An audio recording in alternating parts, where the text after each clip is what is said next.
तो रूस यानी रशिया देश की गिनती आज के दौर में हमारी दुनिया के सबसे ताकतवर देशों के साथ की जाती है, क्योंकि बात चाहे डिफेंस की हो, साइंस की हो, मालो दौलत की हो या फिर किसी और चीज की भी हो, हर मामले में रशिया लिस्ट में टॉप पर नजर आता है। बात करें अगर धार्मिक तौर पर, तो रशिया में रहने वाले ज्यादातर लोग ईसाई ऑर्थोडॉक्स को फॉलो करते हैं, जबकि बचे हुए बाकी लोगों में से कुछ कम्युनिस्ट हैं, तो कुछ मुस्लिम हैं, कुछ यहूदी हैं और कुछ बौद्ध और जैसे दुनिया के और भी धर्मों को फॉलो करते हैं।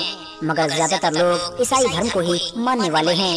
लेकिन दोस्तों, आपको जानकर शायद हैरानी होगी कि आज से 1000 साल पहले अगर हमारी दुनिया में एक हादसा न हुआ होता, तो शायद आज रशिया जैसा एक बड़ा और ताकतवर देश एक मुस्लिम देश होता। सिर्फ और सिर्फ एक हादसे की वजह से रशिया जैसा एक बड़ा देश मुस्लिम बनते बनते रह गया था। मगर दोस्तों, अब सवाल ये है कि आखिर आज से 1000 साल पहले हमारी दुनिया में ऐसा क्या हुआ था कि जिसकी वजह से रशिया देश एक मुस्लिम देश बनते बनते रह गया था और मुस्लिम देश बनने की बजाय ईसाई देश में बदल गया था। तो दोस्तों, आपको बताते चलें कि ये कहानी है उस दौर की कि जब ईसाई धर्म सही तौर पर पूरे यूरोप में भी नहीं फैल पाया था। इसके अलावा रूस के इलाके में रहने वाले लोग भी ईसाई धर्म से अच्छी तरह से वाकिफ नहीं हुआ करते थे।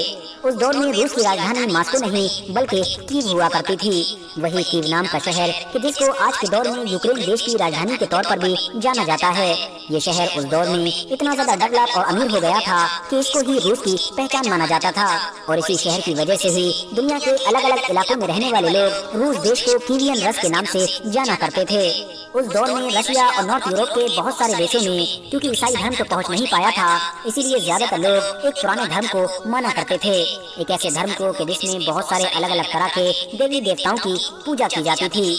मगर दोस्तों, फिर 10वीं सदी में डेनमार्क के एक हुक्मरान कि जिसका नाम हेराल्ड था, उसने ईसाई धर्म को अपना लिया था और उसके ईसाई धर्म अपनाने का मकसद ये था कि ताकि उसके पड़ोस में जितनी भी ईसाई यूरोपियन कंट्रीज हैं, उनके साथ वो अच्छी तरह से तिजारत कर सके। साथ ही साथ पास ही में मौजूद रोमन एम्पायर जैसी एक बड़ी ईसाई सल्तनत के साथ उसके रिश्ते भी अच्छे बने रहे।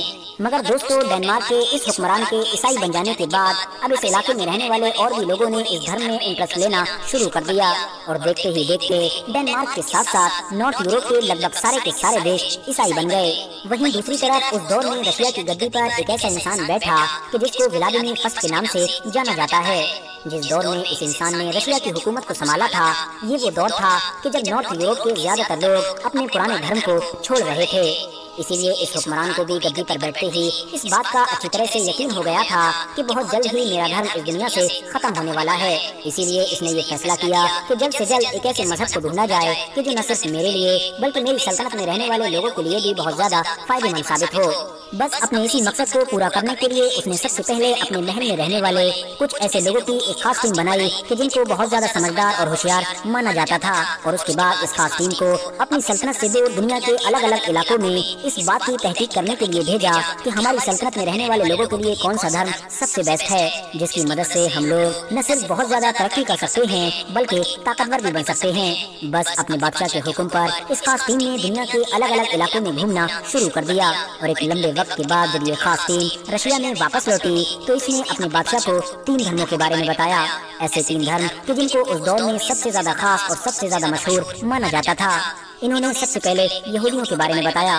कहा वैसे तो यहूदी तिजारत और सौदेबाजी में बहुत अच्छे हैं, साथ ही साथ इनका धर्म भी हद से ज्यादा पुराना है, मगर इस वक्त इनका खुदा इनसे नाराज चल रहा है, जिसकी वजह से इन लोगों के ऊपर हर तरफ से हमले हो रहे हैं। यहाँ तक कि इनके शहर यानी यरूशलेम से भी इनको धुतकार दिया गया है। इसके बाद इस टीम ने ईसाइयों के बारे में बताया। कहा जहाँ एक तरफ कुछ ईसाई हद से ज्यादा गरीब हैं, तो वहीं दूसरी तरफ कुछ ईसाई हद से ज्यादा अमीर भी हैं। इनके चर्च और दूसरी बिल्डिंग्स भी बहुत ज्यादा खूबसूरत हैं। मगर आज के दौर में इन लोगों के अपने धर्म से दूर हो जाने की वजह से ये लोग न सिर्फ कमजोर हो गए हैं बल्कि हद से ज्यादा आराम पसंद भी हो गए हैं। इसके बाद इन लोगों ने इस्लाम धर्म के बारे में बताना शुरू किया। कहा मुसलमान डिफेंस के मामले में हद से ज्यादा ताकतवर हैं, इनकी फौजों को आज के दौर में हराना एक नामुमकिन सी बात है। मुसलमानों का दिन का ज्यादातर वक्त इबादत में ही गुजरता है। इसके अलावा ये तिजारत में भी धोखेबाजी नहीं करते हैं। हालांकि ये लोग मौसीकी और रक्स यानी डांस से परहेज करते हैं। दोस्तों, इन जवाबों को सुनकर व्लादिमीर फर्स्ट नाम का वो बादशाह बहुत ज्यादा खुश हुआ।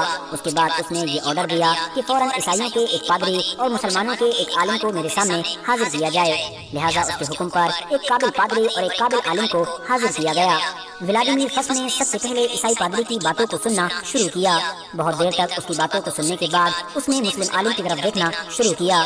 मुस्लिम आलिम ने जब अपनी बातें व्लादिमीर फर्स्ट को सुनाना शुरू की तो उसको इसमें बहुत मजा आया और उसने इस्लाम धर्म में इंटरेस्ट लेना शुरू किया। बहुत कुछ जानने के बाद व्लादिमीर फर्स्ट लगभग ये फैसला कर चुका था कि वो इस्लाम धर्म को ही अपनाएगा, मगर फिर अचानक से जैसे ही उसको ये पता लगा कि इस्लाम में शराब पीना हराम है तो वो फौरन हिचकिचाने लगा, क्योंकि जाहिर है व्लादिमीर फर्स्ट एक ऐसा इंसान था कि जो शराब का बहुत ज्यादा शौकीन हुआ करता था। महल में खड़े मुस्लिम आलिम ने कहा कि अगर आप शराब को नहीं छोड़ सकते हैं तो फिर आप मुसलमान भी नहीं बन सकते हैं। ये सुनकर दूसरी तरफ खड़े ईसाई पादरी ने फौरन कहा कि शराब पीना तो हमारे धर्म में भी पूरी तरह से मना है, मगर अगर आप चाहें तो पी भी सकते हैं। ये सुनते ही व्लादिमीर फर्स्ट खुशी से झूम उठा और उसने फौरन ईसाई धर्म को कबूल कर लिया। उसके साथ ही उसी दौर में ही धीरे धीरे उसकी सल्तनत में रहने वाले लाखों लोगों ने भी ईसाई धर्म को अपना लिया था और बाद में ये पूरा इलाका एक ईसाई देश के तौर पर ही जाना जाने लगा था।